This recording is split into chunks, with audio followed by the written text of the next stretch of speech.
The surface planer or jointer is one of the key machines in most workshops, and it certainly is an important machine here in my furniture school. The starting point of most jobs is to produce an accurate face side and face edge. If you don't achieve this, you're going to encounter a whole range of problems in the subsequent stages of making.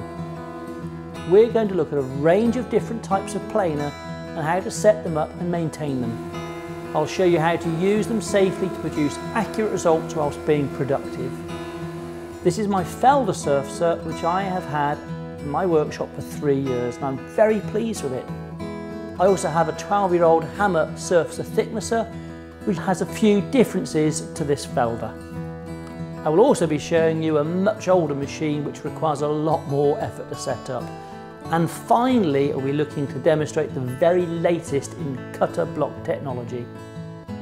Whatever machine you have or buy, it's a big investment. And learning how to set it up, maintain it and use it safely makes the most of that investment.